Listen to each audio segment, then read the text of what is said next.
September 12, 1944.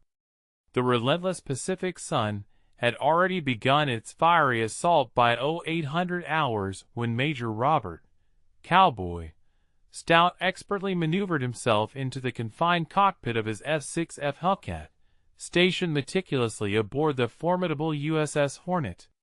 The expansive flight deck was a vibrant tableau of orchestrated pandemonium. Ground crews, distinguished by their brightly colored jerseys, darted with practiced urgency between the formidable aircraft, while the pungent aroma of aviation fuel mingled with the invigorating tang of salt-laden sea air, all underscored by the ceaseless, resonant thrum of engines being prepared for the day's impending sorties. Stout, a seasoned aviator, had already accumulated an impressive tally of 63 combat missions. Yet, a peculiar disquiet permeated the atmosphere of this particular morning. The intelligence briefings delivered the previous night had been notably ambiguous, almost dismissive in their lack of specific detail. The designated objective was Plu, a scarcely known, minuscule aggregation of coral and dense jungle situated within the sprawling Palau Islands, a locale utterly unfamiliar to the vast majority of Americans. In a mere 72 hours, a formidable contingent of 15,000 Marines was slated to assault those very beaches in what commanding officers had confidently predicted would be a swift, 3-day military engagement.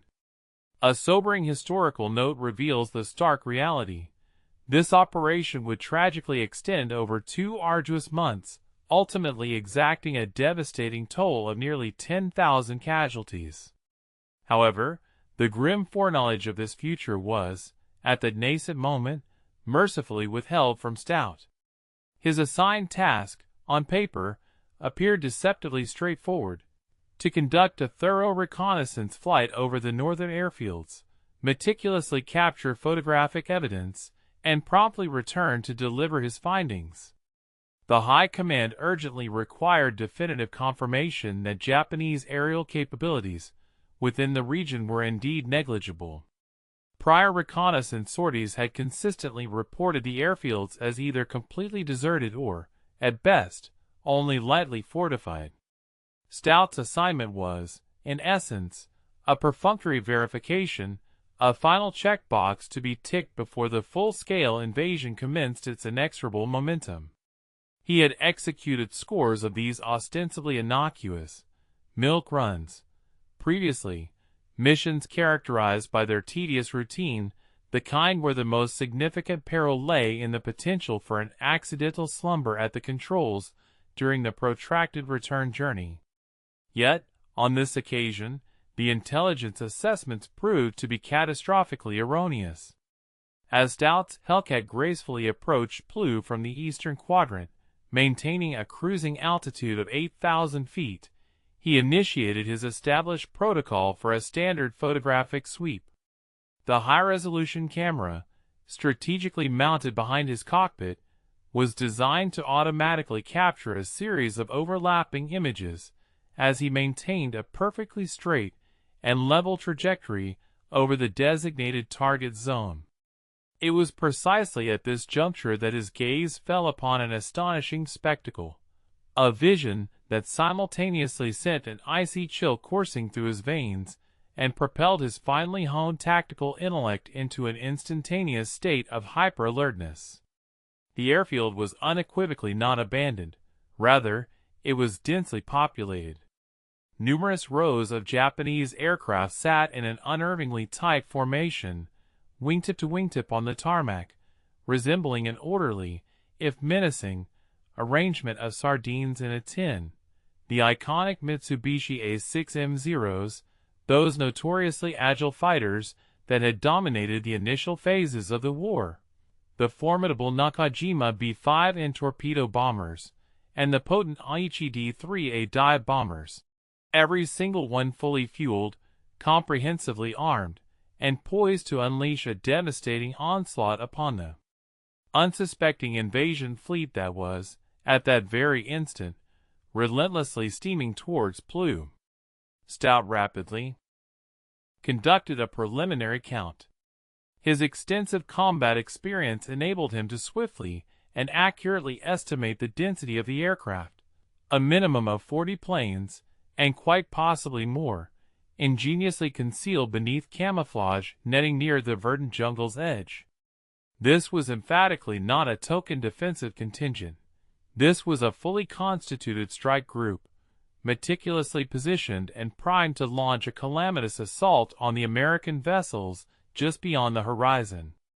Should these aircraft successfully achieve airborne status during the nascent stages of the invasion, they possessed the capacity to inflict catastrophic damage upon the vulnerable transport ships laden with Marines. Thousands of brave men could perish in the unforgiving waters before ever setting foot on the beaches. The entire audacious operation had the potential to devolve into an unimaginable bloodbath, one that would render the grim realities of Tarawa appear by comparison as a mere training exercise. His radio intermittently crackled with routine check-ins emanating from other pilots operating within the vicinity, their voices maintaining an unruffled, professional cadence. Stout's thumb hovered momentarily over the transmit button. Established protocol unequivocally mandated that he report this critical discovery without delay, disengage from the area, and permit the fleet to assemble and dispatch a proper, coordinated strike package. However, by the time he could execute a return flight, meticulously compile a comprehensive report, and endeavor to persuade skeptical intelligence officers that they had overlooked an entire operational air base, invaluable hours would irretrievably elapse. The Japanese forces would seize the opportunity to disperse these aircraft, cleverly conceal them within protective revetments, or, far more dire, launch them against the approaching fleet.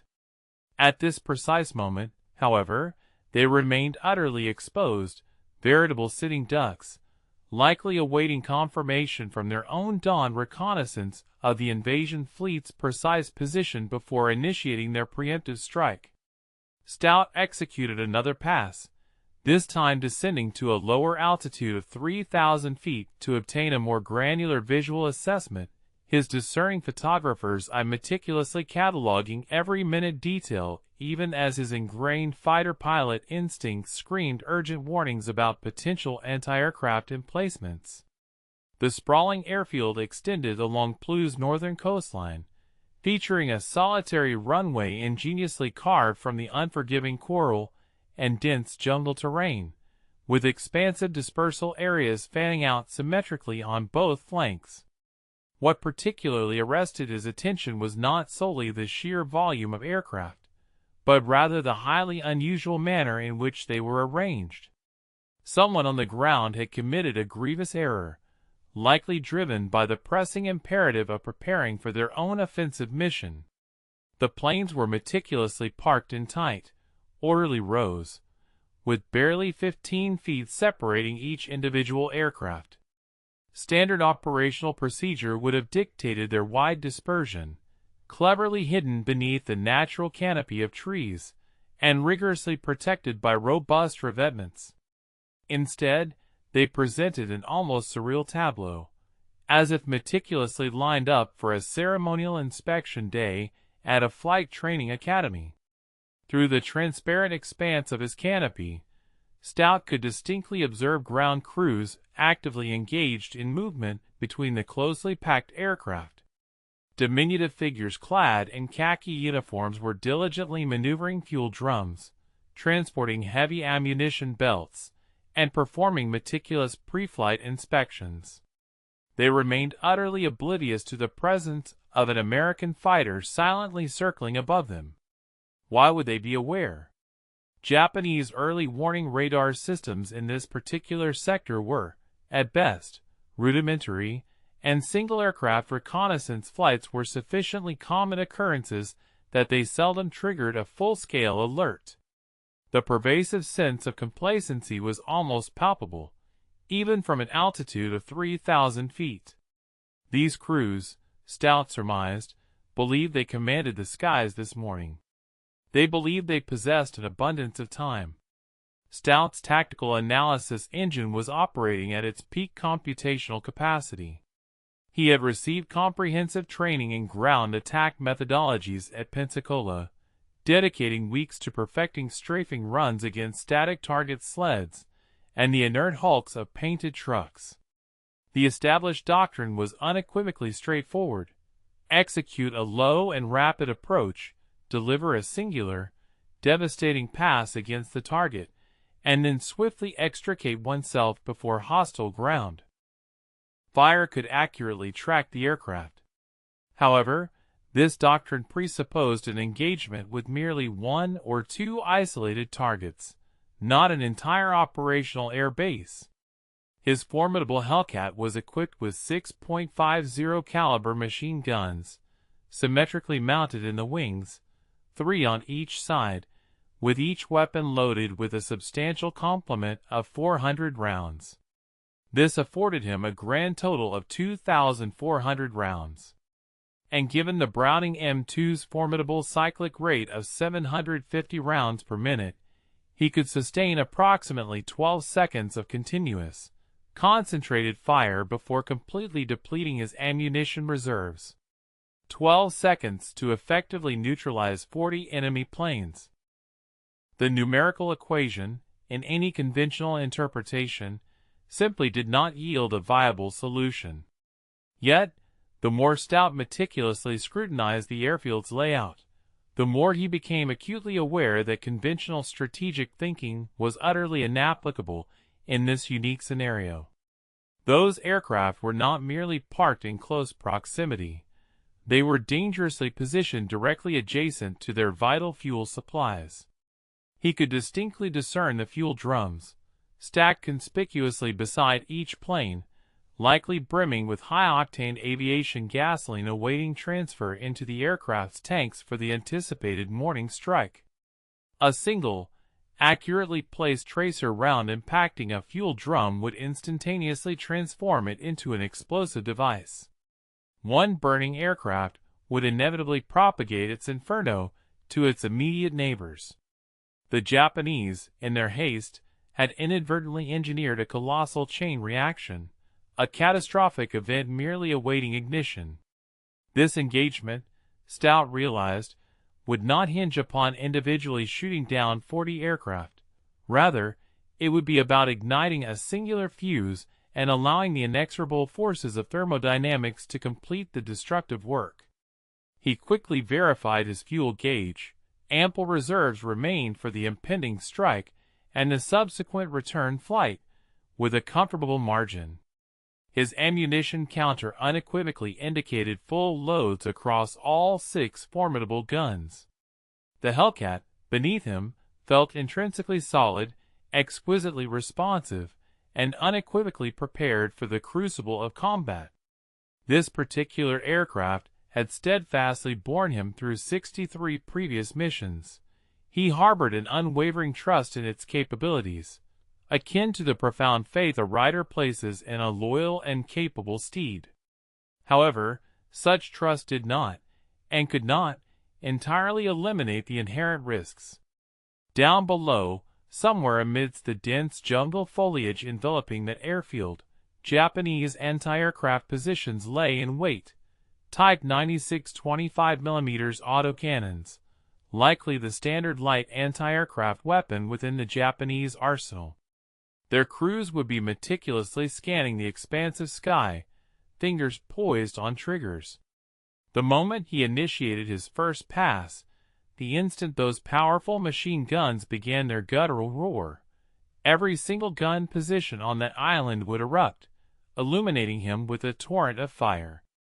He would be utterly isolated, without support, plunging headlong into a maelstrom of steel, devoid of a wingman to provide cover, and with no prospect of rescue should he be shot down.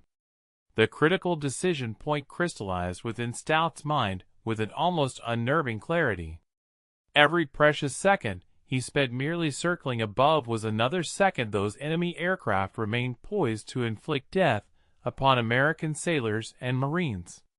He possessed the option to radio back to the carrier, patiently await orders, and observe as a proper, coordinated strike package was meticulously organized, complete with combat air patrol, CAP fighters, dive bombers, the entire intricate and synchronized ballet of naval aviation. Such a process would consume a minimum of 90 minutes, and more realistically, closer to 2 hours, factoring in comprehensive briefings and the subsequent launch sequences.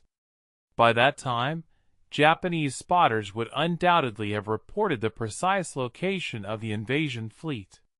Those 40 menacing aircraft would be airborne, dispersed, and actively hunting. The fleeting window of opportunity would irrevocably slam shut. Military doctrine existed for profoundly sound reasons. Meticulous coordination preserved lives, overwhelming force minimized inherent risks, and diligent planning served as a bulwark against potential disasters. Stout had diligently attended all the lectures at flight school, assiduously absorbed every lesson concerning the imperative of never engaging without adequate support. However, military doctrine, by its very nature, could not possibly account for every conceivable situation. Occasionally, the brutal realities of war presented an individual with a unique moment that existed entirely outside the established rule book, a singular convergence of circumstances that would, in all likelihood, never again replicate itself. This, Stout realized, was precisely that moment. 40 formidable enemy aircraft, packed together, with the lethal density of ammunition within a magazine, completely vulnerable, and possessing the undeniable capacity to alter the entire trajectory of the Plu invasion if allowed to remain intact. And, poised above them, one solitary American pilot, armed with a fully loaded Hellcat and the exceptional skill to wield it. The rational segment of Stout's intellect meticulously catalogued every conceivable way this audacious undertaking could devolve into catastrophic failure. Intense anti-aircraft fire could utterly shred his Hellcat on the initial pass, sending him cartwheeling uncontrollably into the dense jumble below in a spectacular fireball. A single, fortuitous shot could sever his critical hydraulic lines, rendering him utterly incapable of controlling his aircraft. His machine guns could jam. Such malfunctions, though rare, did occur even with the notoriously reliable Brownings, particularly in the oppressive humidity of the Pacific theater. He could tragically misjudge his altitude during the attack run and plummet directly into the unforgiving ground at a velocity exceeding 300 miles per hour. Any one of these dire outcomes meant a lonely demise on an obscure island, his remains never recovered, his grieving family receiving a terse telegram bearing the antiseptic phrase, "Missing in action, presumed dead." However, the converse of that grim equation was equally, starkly clear. Should those Japanese planes successfully launch their devastating strike, American transport ships would undoubtedly burn. The slow, inherently vulnerable vessels, laden with thousands of Marines and their essential equipment, would transform into floating coffins under a relentless assault from torpedo bombers and dive bombers. Stout had personally witnessed harrowing combat footage from earlier invasions, watched in horror as ships exploded and sank, trapping hundreds of men below decks. He had heard the frantic radio chatter from pilots arriving agonizingly late to intercept such attacks, the palpable desperation in their voices, as they helplessly observed ships succumb to the depths. That could not, absolutely could not, transpire here. Not when he possessed the immediate power to prevent it. Not when 40 enemy aircraft sat beneath him, arrayed like targets on a practice range, awaiting their inevitable destruction. Beyond the immediate visual confirmation, an intangible yet undeniable aspect presented itself, something profoundly strategic and utterly compelling, the unparalleled tactical advantage of the situation. Across his 63 combat missions, Stout had never witnessed enemy aircraft arrayed with such almost suicidal precision, presenting an ideal target array for wholesale annihilation. Typically, aerial engagements in the vast expanse of the Pacific theater entail grueling, high-altitude dogfights, consuming precious fuel in a relentless pursuit of elusive Zeros through obscuring clouds, or launching frontal assaults against heavily fortified emplacements with often negligible returns. This moment, however, diverged dramatically from the norm. This was the quintessential dream scenario for any combat aviator, a legendary tale often spun in the camaraderie of ready rooms, but rarely materialized in the harsh reality of actual conflict. The Japanese command had committed a grievous miscalculation in their tactical deployment, a terrible operational error, and the very essence of warfare dictated capitalizing on such adversary blunders before any opportunity for correction could arise. With a deliberate, unhesitating motion, Stout's hand advanced to the throttle, pushing it resolutely forward. The formidable Hellcat's Pratt & Whitney engine responded instantly with a guttural, deep-throated roar, its 18 cylinders collectively generating a staggering 2,000 horsepower. He swiftly pointed the aircraft's nose earthward, commencing his precipitous descent. There would be no further radio transmissions, no more cautious reconnaissance orbits. The fateful decision had been unequivocally made. Within the next 30 seconds, his destiny would be sealed. He would either ascend to the annals of legend or be reduced to a mere statistic. Regardless of his personal fate, those Japanese aircraft would assuredly not launch their planned assault on the invasion fleet. He was absolutely resolved to ensure that outcome, even if it meant sacrificing his own life in the attempt. The Hellcat plunged earthward with the predatory grace of a hawk plummeting onto its unsuspecting prey, Stout's altimeter needle rapidly unwinding past 2,000 feet, then 1,500. He skillfully stabilized his aircraft at an incredibly low 50 feet above the dense canopy of treetops, so close that the slender palm fronds were violently whipped by the turbulent currents of his prop wash. At this perilously low altitude, he effectively evaded the detection of most radar systems and positioned himself within the critical envelope where enemy anti-aircraft gunners typically struggled to acquire and track such a swiftly moving target. The sprawling airfield surged rapidly into his view, leaving him perhaps a mere 3 seconds to meticulously finalize his precise attack geometry. The numerous rows of Japanese aircraft were meticulously aligned in a northeast to southwest orientation, precisely parked parallel to the main runway. Stout had meticulously conceived his approach to be perpendicular to these neatly arranged rows, a tactical decision that would allow him to traverse multiple lines of parked aircraft within a single, devastating pass, rather than merely following the length of one row. This calculated trajectory ensured a significantly greater number of targets would fall within his destructive cone of fire, thereby maximizing the probabilities of initiating the catastrophic chain reaction he so desperately sought. His airspeed indicator registered a formidable 310 miles per hour as his Hellcat burst clear of the final line of dense jungle foliage. The expansive airfield suddenly unfolded before him, appearing strikingly similar to an open shooting gallery, and with that abrupt unveiling, he could discern individual details with an almost disorienting, startling clarity. Ground crew members below, caught entirely off guard, glanced skyward in initial bewilderment, their faces momentarily etched with confusion before dawning recognition swiftly contorted into outright panic.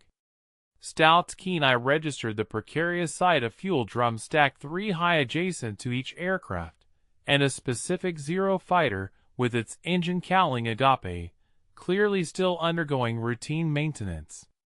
With grim determination, Stout's thumb instinctively located the prominent firing button nestled on his control stick. The Hellcat's formidable armament of 6.50 caliber Brownings, meticulously synchronized to converge their destructive trajectories at a precise point 300 yards ahead, was poised to unleash a devastating cone of fire capable of shredding anything caught in its path. Each weapon was loaded with a lethal mixture of armor-piercing incendiary rounds interspersed with standard ball ammunition, a potent combination specifically engineered to effortlessly pierce aircraft skin and ignite volatile fuel systems. He pressed the button.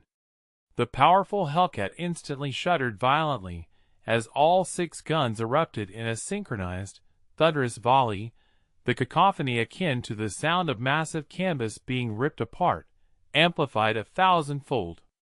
Brilliant streams of tracers, with every 5th round glowing a vivid red-hot, arced menacingly from his wings, allowing the pilot to precisely walk his destructive fire onto the intended targets.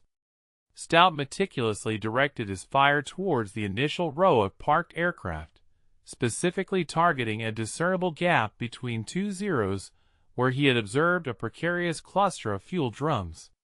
The relentless stream of .50 caliber rounds traversed the coral tarmac, kicking up plumes of fine white dust, before inexorably stitching their way into the fuselage of the first Zero. Its metal skin, unable to withstand the furious onslaught, peeled away with the fragility of tissue paper. He maintained pressure on the trigger for a full 2 seconds, an expenditure of approximately 25 rounds per gun, totaling 150 rounds, then subtly adjusted his aim a fraction to the left. The clustered fuel drums detonated not in a singular, instantaneous explosion, but rather in a mesmerizing, cascading sequence that appeared almost deliberately choreographed. High-octane aviation gasoline, when atomized and ignited, does not merely combust. It violently detonates, generating potent overpressure waves that rapidly propagate through the vaporized fuel. This initial conflagration swiftly engulfed the Zero's wing tank, which had most likely been completely topped off in preparation for that morning's scheduled strike. The fighter vanished completely in a ferocious secondary blast, which propelled burning fuel in a deadly spray across 2 immediately adjacent aircraft. Stout, with relentless momentum, had already surged past the initial wreckage, his glowing tracers now relentlessly seeking out the subsequent row of targets, brutally hammering into the distended fuselage of a Nakajima torpedo bomber. This particular aircraft, significantly larger and heavier, was absolutely brimming with volatile fuel intended for extensive, long-range offensive strikes against naval vessels. When it spectacularly erupted, the ensuing blast was of such immense power that Stout distinctly felt the concussive shockwave buffet his Hellcat, even as he hurtled past at an astonishing 300 miles per hour. He was now approximately 4 seconds into his devastating run, having traversed roughly half the length of the expansive airfield. Behind him, an apocalyptic inferno was spreading with terrifying, uncontrollable speed. The Japanese had committed a critical tactical blunder by parking these aircraft in such close proximity that the burning fuel from one inevitably flowed beneath its neighbors. Aircraft aluminum, a primary structural component, possesses a melting point of 1,220 degrees Fahrenheit, while avgas, the aviation gasoline, combusts at an astounding 2,500 degrees Fahrenheit. Consequently, wing tanks were catastrophically rupturing from sheer heat stress even before direct flames impinged upon them, instantly disgorging hundreds of gallons of highly flammable fuel that flash ignited upon contact with the superheated air. Below, the scene was one of utter pandemonium, with ground crew members scrambling desperately in every conceivable direction. Some, with a futile sense of duty, attempted to reach fire suppression equipment, while the vast majority simply fled for their very lives.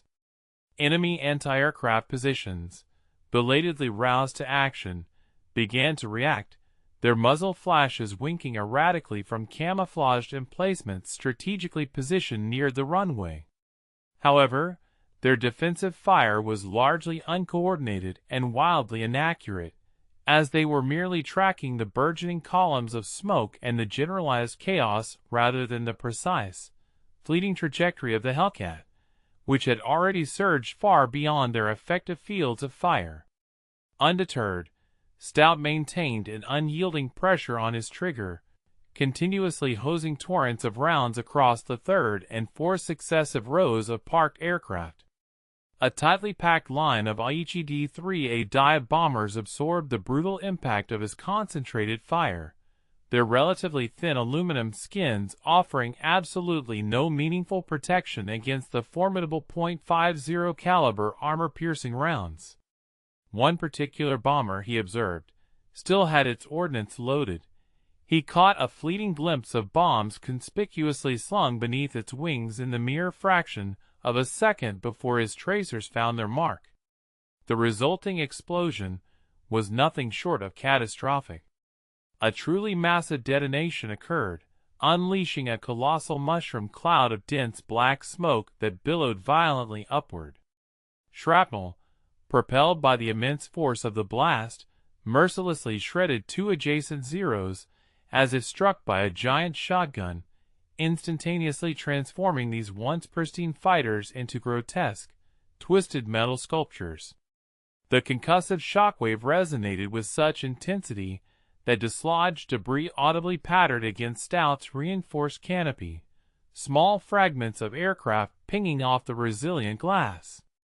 The entire airfield was rapidly devolving into an apocalyptic vision, a veritable hell on Earth. What had commenced as precise, almost surgical strikes aimed at fuel drums had now escalated into an utterly uncontrolled and raging conflagration. Flames aggressively leaped from one aircraft to another, spreading voraciously through widening pools of burning gasoline that flowed across the tarmac, subtly guided by the runway's gentle gradient. Secondary explosions punctuated the terrifying din every few seconds as various ammunition caches cooked off within the burning aircraft, machine gun rounds from the fighters, formidable 20mm cannon shells, and even some of the smaller bombs that had not yet been loaded onto their hardpoints. Each successive explosion only further fueled the spiraling chaos, generating additional lethal shrapnel, igniting new fires, and escalating the overall destruction.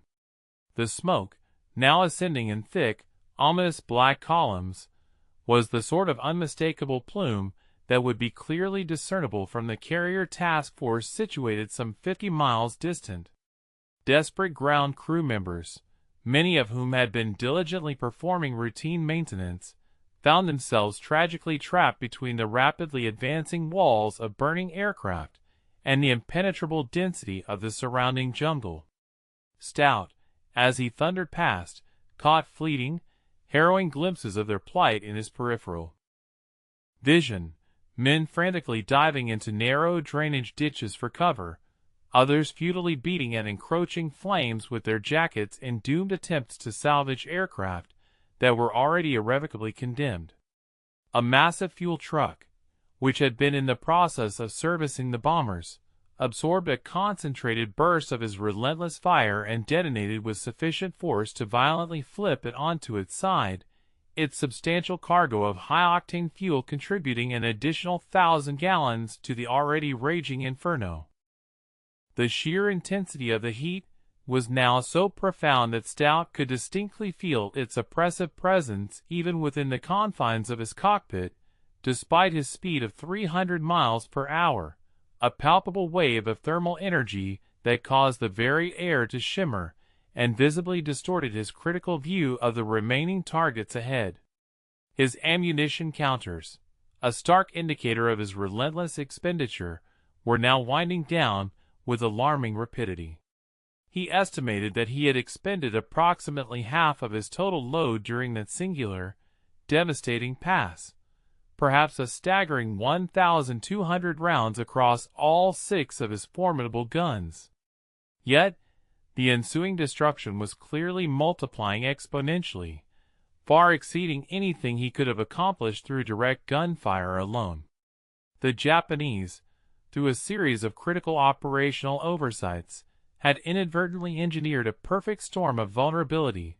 Their highly concentrated fuel supplies, the dangerously tight packing of their aircraft, woefully inadequate fire suppression equipment, and most likely, utterly minimal training provided to their ground crews on how to effectively manage a disaster of this magnitude. Truly, every conceivable element that could possibly go awry was indeed going wrong for them, and Stout had been the decisive catalyst, the singular spark that had set this entire catastrophic sequence into irreversible motion. At the far extremity of the airfield, he executed a sharp, upward pull, ascending rapidly to an altitude of 500 feet to meticulously assess the burgeoning damage and formulate his subsequent strategic maneuver. The intensity of the anti-aircraft fire had noticeably escalated by this point, with ominous black puffs of 25mm shells now bursting with greater proximity around his aircraft as the enemy gunners, at last, began to acquire their range. Streams of tracers from multiple light machine gun positions arced skyward, weaving a perilous web of incandescent fire through which he was compelled to navigate. The Japanese forces below were clearly in a state of unbridled panic, discharging their weapons indiscriminately at any perceived movement, yet their accuracy was demonstrably abysmal. A potent combination of fear and the pervasive, blinding smoke utterly compromised their aim. Stout executed a decisive hard bank to the right, shrewdly utilizing his newfound altitude advantage to remain beyond the immediate envelope of the most concentrated ground fire, all while he comprehensively took stock of the extraordinary devastation he had wrought. The entire northern section of the airfield was now a raging inferno, completely engulfed in flames. By his estimation, a minimum of 15 aircraft were either actively burning or had already been utterly destroyed, reduced to the blackened, skeletal remnants of their former selves. However, the southern section still presented numerous intact targets. He meticulously counted an additional 20 to 25 aircraft that his initial, devastating pass had not yet touched. Some of these were already being frantically moved by desperate ground crews, who, in a misguided effort, attempted to taxi them away from the encroaching fires, a tactical blunder, as this action merely transformed relatively stationary targets into moving ones, making them marginally harder to hit but rendering them no less vulnerable to further assault. Stout allowed himself a brief, internal smile from behind the confines of his oxygen mask, recognizing that the very chaos he had unleashed was, paradoxically, simplifying his subsequent task. With a deliberate push of the control stick, he aligned his aircraft for a second bombing run. He understood implicitly that this pass would be fundamentally different from the first. The invaluable asset of surprise had evaporated, replaced by an enemy now fully roused and intensely focused, having just witnessed their vital airfield transform into a fiery pyre. Every single anti-aircraft emplacement on Plu was now fixated on his Hellcat, their crews frantically turning elevation wheels and meticulously calculating his trajectory. The immense plumes of smoke also presented a formidable challenge. Towering columns of black, ascending thousands of feet, not only obscured potential targets, but also generated turbulent air currents that rendered precise flight maneuvers exceedingly difficult, almost impossible.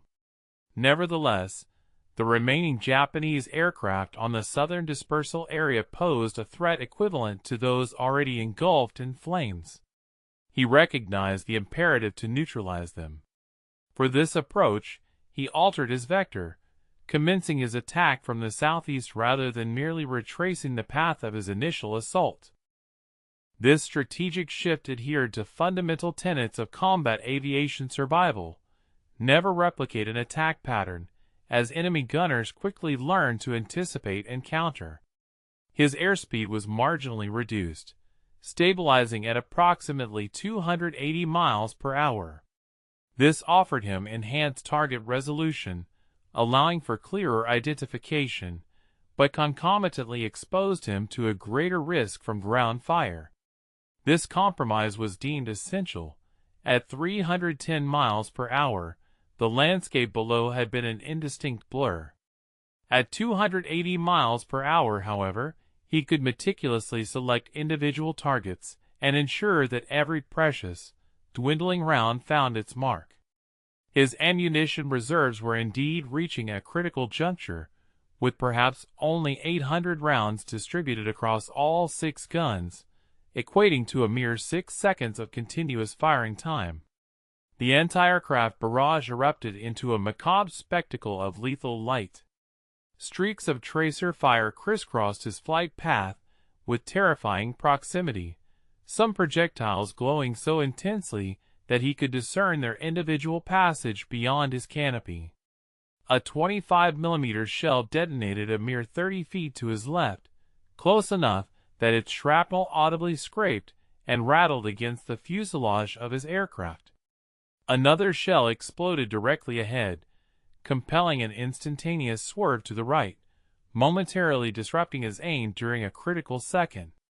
The Japanese gunners were demonstrably improving their accuracy, adapting to his speed and altitude, effectively constructing kill boxes through which he was compelled to navigate.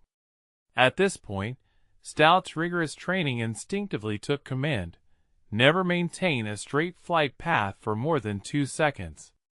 He constantly altered something, his altitude, heading, or speed, thereby transforming himself into an unpredictable and exceedingly difficult target. He initiated his attack on a cluster of 5 Zeros, which frantic ground crews were desperately attempting to taxi towards the concealing jungle. His tracers unerringly located the lead aircraft, systematically raking it from its propeller to its tail assembly. The Zero's fuel tank ruptured in a fiery explosion, and in a horrific instant, the pilot was seen struggling to extricate himself from the inferno of the cockpit, his flight suit already ablaze. The aircraft careened to a halt, becoming another blazing beacon in the growing conflagration. Stout swiftly adjusted his aim, intercepting the second Zero as it endeavored to veer away, pummeling its engine with a torrent of rounds. A white mist of coolant erupted from the damaged power plant. The engine ceased abruptly, and the fighter shuddered to a complete standstill. 3 more precise bursts dispatched 2 additional fighters within the group. The 5th Zero managed to reach the treeline before a fortuitous shot from Stout's rapidly diminishing ammunition supply punctured a vital component, causing it to nose over into the dense jungle foliage, effectively incapacitated, even if not utterly destroyed. His portside guns now clicked with a hollow sound of emptiness. The 3 Browning machine guns on his left wing had completely exhausted their ammunition. He retained his starboard guns, with perhaps 300 rounds remaining, but this asymmetrical firepower presented a new challenge to precise aiming. The Hellcat now exhibited a tendency to pull to the left due to the unbalanced recoil. He skillfully counteracted this with sustained rudder pressure, continuing his hunt for more targets. He spotted a pair of Japanese dive bombers positioned near a cleverly camouflaged revetment, likely in the process of being armed for an imminent strike. He systematically walked his remaining tracer fire across both aircraft, perforating cockpits and puncturing fuel cells. 1 bomber ignited immediately in a burst of flame. The other merely sat there, steadily leaking fuel, until the rapidly spreading flames from its burning neighbor reached the accumulating puddle, at which point both aircraft erupted simultaneously in a remarkably satisfying double explosion. A violent impact suddenly jolted his Hellcat's tail section, a direct hit that caused the entire aircraft to shudder violently. Stout's gaze instinctively darted to his instrument panel, meticulously scanning for any warning lights or plummeting gauge needles. The oil pressure registered as steady. Hydraulic systems appeared nominal, and the control surfaces remained responsive. Whatever projectile had struck his aircraft had evidently not severed any critical components, yet it served as a stark reminder that his fortune could not endure indefinitely. Each additional second he lingered over this hostile airfield dramatically escalated the probability that a Japanese gunner would achieve a lucky hit, placing a shell in a location his robust Hellcat could not withstand. He squeezed off his final burst of fire at a fuel truck position near the runway, observing its immediate, fiery explosion, then executed a sharp pull-up and set a course for the expansive, open ocean. His starboard guns, too, were now completely depleted. All 2,400 rounds had been expended in approximately 15 seconds of actual trigger time, distributed across his two perilous passes. Behind him, the airfield at Peleliu was undergoing its death throes. Stout permitted himself one backward glance over his shoulder as he ascended to a more secure altitude, and the spectacle was almost surreal in its utter completeness. The entire northern sector was a raging inferno. Columns of dense black smoke converged into a singular, colossal pillar that climbed more than 10,000 feet into the tropical firmament. The southern sector presented a scene of comparable devastation. Nearly every aircraft he had targeted during his second approach was either burning fiercely or rendered inoperable, their contributions of smoke augmenting the already apocalyptic panorama. From a distance of 5 miles, the shimmering heat was distinctly visible, distorting the air above the runway like a mirage. Ground crews had long since abandoned any futile attempts to combat the raging fires, and were now solely focused on their own survival, maintaining a wary distance from the ammunition that continued to detonate in random, staccato bursts. The tactical implications of his actions were absolutely staggering, and Stout's mental focus subtly transitioned from the immediacy of survival to a broader strategic assessment as his adrenaline levels gradually began to subside. 40 Japanese aircraft had been destroyed or effectively rendered inoperable in approximately 8 minutes of intense aerial combat. This was far more than merely a successful strike. It represented the wholesale annihilation of Japanese air power within the Peleliu sector. These very aircraft had constituted the Japanese Navy's meticulously planned aerial response to the impending American invasion. Bereft of this crucial air arm, the Japanese garrison entrenched on Peleliu was now effectively blind and utterly defenseless against any subsequent air attacks. The United States Marines, scheduled to commence their amphibious landing on September 15th, a mere 3 days hence, would now enjoy undisputed air superiority from the precise moment their landing craft touched the beach. The grim arithmetic was stark yet straightforward. Each one of those torpedo bombers could have successfully sunk or severely crippled a transport ship, and each transport vessel typically conveyed approximately 500 Marines, along with their vital equipment.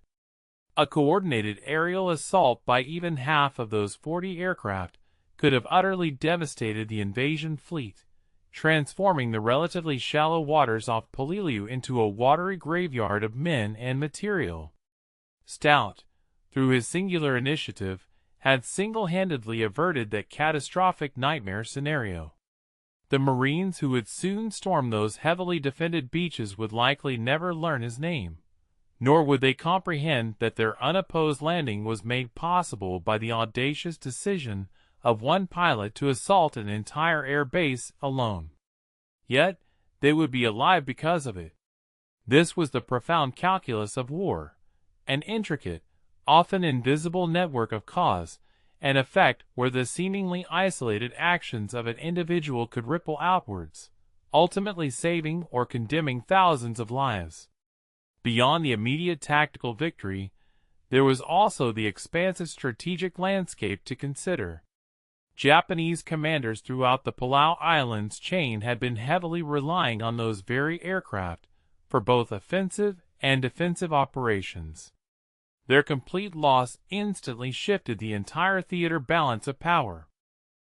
American aircraft carriers could now operate significantly closer to shore, thereby providing superior close air support for ground troops. Reconnaissance flights could meticulously map Japanese positions without any fear of fighter opposition. Supply ships could undertake their crucial runs to the beachhead without the constant apprehension of air attack. A single, brilliantly executed strafing run had fundamentally reconfigured the operational environment for the entirety of the Peleliu campaign. However, Stout also possessed the clear-eyed realism of a seasoned combat veteran, understanding that despite his monumental achievement, Peleliu would undeniably remain a hellish crucible for the Marines who landed there. The Japanese garrison, consisting of approximately 11,000 men, was deeply entrenched within the island's formidable coral ridges and intricate limestone caves, fortifications that no amount of air superiority, however absolute, could hope to eliminate. The ensuing ground fighting promised to be savagely brutal, contested cave by cave and ridge by ridge, destined to become some of the bloodiest combat in the annals of Pacific War history. His audacious attack had successfully removed one significant aerial threat, but it had not altered the fundamental, harsh reality that Peleliu was an impregnable fortress that would exact a terrible cost in lives to capture. Nevertheless, every single Marine who managed to disembark from those landing beaches alive, spared from the devastating strafing runs of Japanese planes, represented a victory that truly mattered, a profound testament to his solitary courage. His fuel gauge indicated a lower reading than he found comfortable, the intense combat maneuvering and high-speed passes having consumed his reserves more rapidly than anticipated. He meticulously pointed the Hellcat's nose towards the precise coordinates, where the USS Hornet was expected to be located, and then settled into a steady cruise climb. The hole sustained in his tail section was indeed causing some minor aerodynamic drag, rendering the aircraft slightly tail-heavy, but it was nothing he could not expertly compensate for with judicious trim adjustments. The radio abruptly sprang to life, with an urgent cacophony of chatter, other pilots reporting the colossal column of smoke ascending from Peleliu, carrier controllers vociferously demanding explanations for the unfolding events, a palpable sense of confusion and alarm rapidly spreading throughout the entire fleet. Stout then keyed his microphone and delivered what would undoubtedly be remembered as the most understated after-action report of his illustrious career. Hornet Control. This is Stout. Mission complete. Peleliu airfield neutralized. Returning to base. Neutralized. Returning to base. The airwaves crackled with a momentary, profound silence that stretched for several tense seconds. Then, the voice of the flight controller cut through, meticulously professional yet unmistakably laced with a profound incredulity. Say again your last, Stout. Did you unequivocally state neutralized? A faint, knowing smile played upon Stout's lips, a private acknowledgment of the audacious truth he was about to reiterate. Affirmative, he confirmed with calm assurance. The enemy airfield has been rendered entirely inoperable. You will undoubtedly wish to dispatch a photo reconnaissance aircraft without delay to acquire definitive photographic documentation of the damage. Out. 40 minutes later, Stout's formidable Hellcat fighter descended towards the deck of the USS Hornet, its tail hook expertly seizing the number 3 arresting wire. The abrupt, bone-jarring impact wrenched his body forward against the sturdy confines of his harness straps. Almost instantly, a flurry of deck crew personnel swarmed the war-battered aircraft. Their initial, routine efficiency quickly dissolved into wide-eyed astonishment as they surveyed the extensive damage. The tail section was a sieve of shrapnel holes, streams of hydraulic fluid marred the fuselage, and angry scorch marks on the wings bore testament to the pilot's daring flight through the fiery debris of his own explosions. The plane captain, clambering up to assist Stout from the cramped cockpit, found himself momentarily speechless, his gaze oscillating between the pilot, the conspicuously empty ammunition counters, and back to Stout, a silent tableau of disbelief. A palpable hush descended across the entire flight deck as news rippled through the ranks that the lone pilot responsible for the colossal column of smoke, a beacon visible from a remarkable 50 miles away, had just returned. By the time Stout's boots touched the steel deck, a considerable throng had already gathered, drawn by the sheer spectacle of his arrival. The intelligence debriefing, a rigorous examination of the mission, extended for a full 3 hours. Stout, seated within the carrier's intelligence center, meticulously guided a panel of senior officers through every granular detail of his audacious assault. Maps of the target area spread wide across the table. His verbal account was powerfully corroborated by the subsequent photo reconnaissance images, which confirmed his damage assessments with undeniable clarity. The stark photographs painted a more vivid, devastating picture than any words could convey. A total of 40 enemy aircraft lay scattered, reduced to charred, skeletal husks. The airfield itself was a pockmarked, smoking wasteland, with residual fires still smoldering many hours after the attack. The intelligence officers, grappling with the sheer implausibility of one pilot achieving such a feat, peppered Stout with the same fundamental questions, rephrased in various ways, their skepticism barely veiled. "How many attack passes did you execute?" "Just 2," he replied succinctly. "What was your total ammunition expenditure?" "All of it," he stated matter-of-factly. "Did you sustain any hits?" "Yes, but nothing of critical consequence." "Were you accompanied by wingmen?" "No." Eventually, the barrage of questions subsided, replaced by a profound silence that seemed to resonate with a potent blend of awe and incredulity. For his exceptional valor during the Peleliu mission, the United States Navy bestowed upon Stout the Navy Cross, the service's second-highest decoration for acts of heroism. The official citation lauded his extraordinary heroism and distinguished service in aerial combat against enemy Japanese forces. However, this formal recognition arrived many months later, by which time Stout had already flown dozens of additional combat sorties, and the relentless machinery of war had inexorably advanced across more islands, through more amphibious invasions, and into an increasing number of desperate engagements.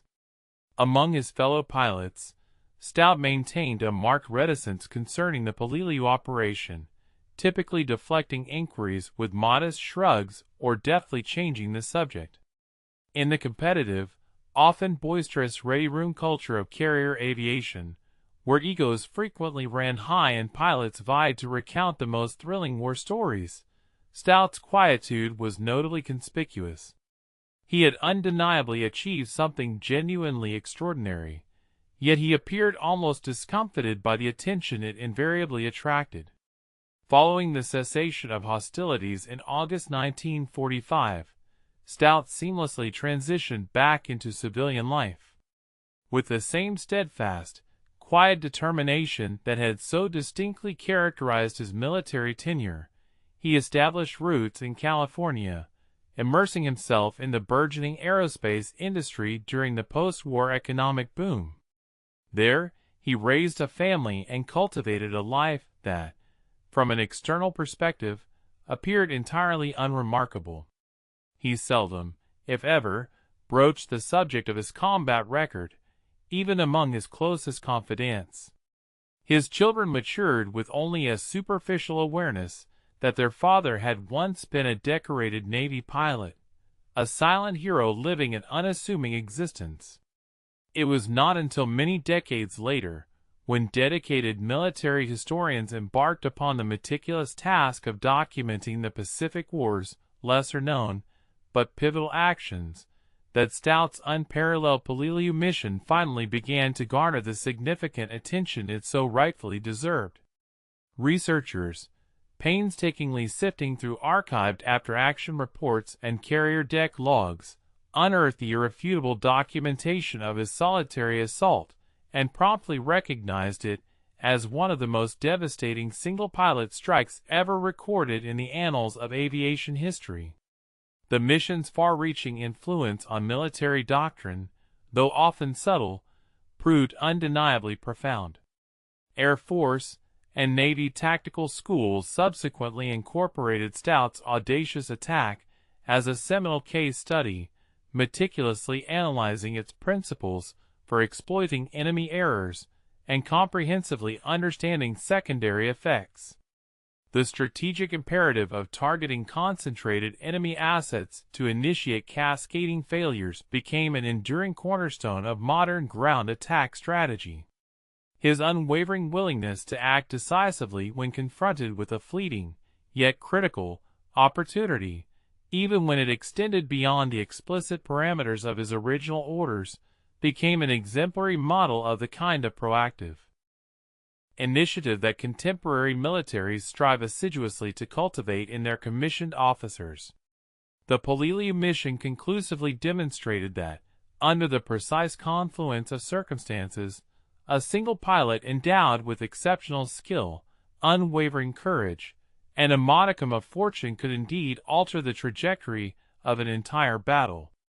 Stout passed away peacefully in 1989 at the age of 73, having lived to witness the conclusion of the Cold War and the full integration of the military tactics he had helped to pioneer into standard operational doctrine. His obituary in the local newspaper, while acknowledging his distinguished Navy service, relegated it to a mere single paragraph, choosing instead to focus predominantly on his post-war career and family life. The vast majority of individuals who attended his funeral had no inkling that the quiet, unassuming man they had known had once, in a mere 8 minutes of intense violence over a largely forgotten island in the Pacific, single-handedly obliterated an entire enemy air base.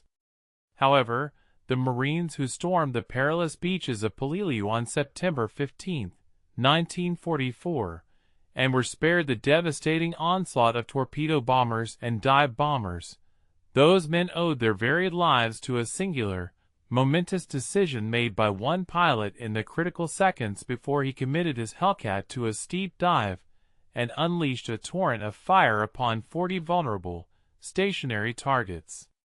Ultimately, that is the enduring legacy that truly resonates, a legacy measured not by the gleam of medals or the eloquence of citations, but by the countless thousands of men who were afforded the precious opportunity to return home, all because Robert, Cowboy, Stout, with an unwavering conviction, decided that some opportunities present themselves but once, and some risks are undeniably worth taking,